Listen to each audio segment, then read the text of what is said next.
қариб ҳамаи футболбозон дар гаражи худ мошине доранд ки метавонанд бо он фахр кунанд. аммо ин суханҳо ба Нголо Канте дахл надорад, зеро ҳамаи мо медонем ки ӯ чӣ гуна инсон аст. Ба Канте калимаи фахр кардан ва худнамоишӣ тамоман дуруст намеояд. имрӯз дар бораи футболбозоне гап мезанем ки ҳарчанд маҳорати футболбозии беҳамто дошта бошанд ҳам, аммо мисли ронандаҳои спринтерҳои шаҳри Душанбе мошин ронда наметавонанд. аз ин сабаб ба садамаҳои гуногун дучор шуданд. бар шумо ин мавзӯъ писанд аст? ин тавр бошад дастгирии худро ба намуди лайк гузоштан, обуна шудан ва пахш кардани зангулача фаромӯш накунед. мо бошем сар мекунем. шумо варзишро дӯст медориду мехоҳед ки тамошои рақобатҳову бозиҳоро боз ҳам ҷолибтар кунед? ин тавр бошад метавонед аз хизматрасониҳои дӯстони мо аз як икс истифода кунед. инҷо ба ҳамаи рӯйдодҳои варзишӣ коэффициентҳои баланд ва бонусҳои гуногун пешниҳод карда мешаванд.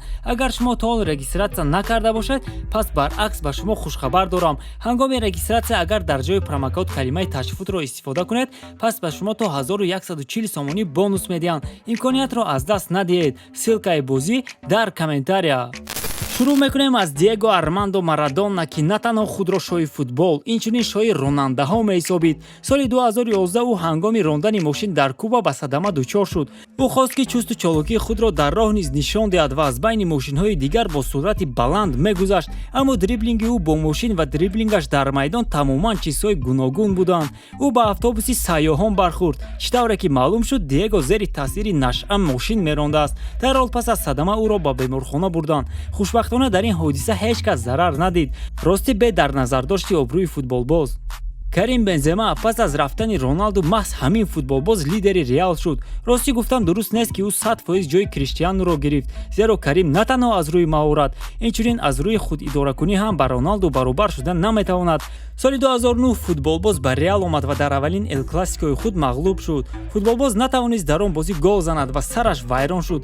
агар дар майдон нашавад, пас берун аз он диққати дигаронро ба худ ҷалб мекунам. эҳтимол Бензема ҳамин фикрро аз сар гузаронду бо суръати ҳамагӣ 45 км/соат бо мошинаш рафта ба дарахт зад. шояд шохҳои ин дарахт дар назари ӯ мисли прическаи пуёл намудор шуда бошанду ӯ худро дошта натавонист. дар давоми ҳаёташ Карим боз якчанд маротибаи дигар ба садама дучор шудааст. акнун ба худи Роналду мегузарем. Криштиану дар рекламаи Бугатти хело хуб мошин меронад ва бо суръати кайҳонӣ ҳаракат мекунад. аммо ин танҳо дар реклама аст. мутаассифона ҳаёт мисли реклама нест. дар давраи футболбозиаш дар Манчестер Юнайтед ҳангоми рафтан ба тамрин Криш бо Феррари 599 худ ба садама дучор шуд.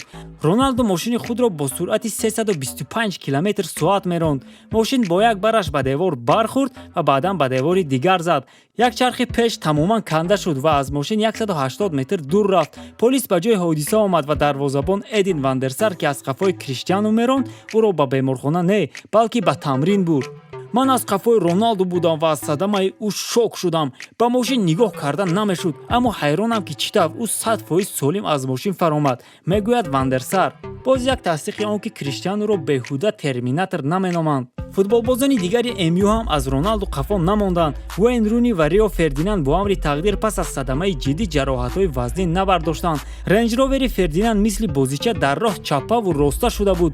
Руни ки дар ҷои пассажир нишаста буд, маҷбур шуд оинаро шиканад то аз мошин фаромада тавонанд. ӯ хело хуб стенкаҳоро рахна карда гол мезад. бинобар ин шикастани оина ба ӯ ягон мушкиле надошт. умуман худи Руни ҳам дар садамаҳо устухон надорад. мисол то 30-солагии худ ӯ бо Астон Мартин, Рейнҷ Ровер, Эскалейд ва Ламборгини Галардо ба садамаҳои гуногун дучор шудааст, ки маблағи умумии зарар беш аз 10 миллион аст. ситораи Премер-лига Ҷек Грилиш ба фикрам дар вақти карантин барои ба коронавирус гирифтор нашудан антисептикро мисли об хӯрдааст ва спирти он маст шудааст. шумо ба пои ӯ нигоҳ кунед, пояфзолҳояш ҳархелаанд. мастии ӯро на танҳо пояфзолҳои ҳархела, инчунин садама дар роҳи равон ки бо суръати паст ҳаракат мекард, тасдиқ мекунанд.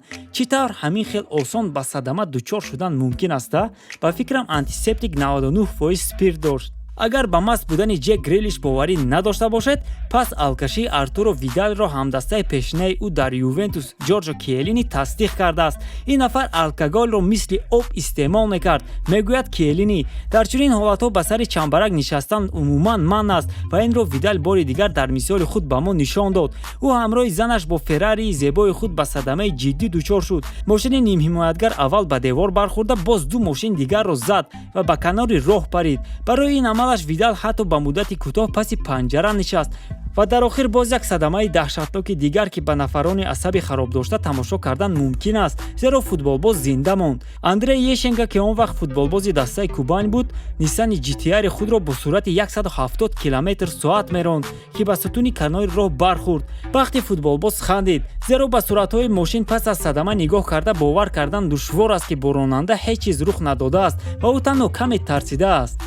ба ҳамин тамом дӯстон ва дар охир як маслиҳати хурдакак, агар ба ягон таксӣ нишастеду ронандаи ӯ гӯяд ки ман дар вақташ футболбоз будам ва ё ин ки айни ҳол футболбоз ҳастаму танҳо барои кайфият таксӣ меронам, зудтар аз мошини ӯ фароед. Боз он ронанда мисли қаҳрамонҳои барномаи имрӯзаамон набошад, кӣ медонад.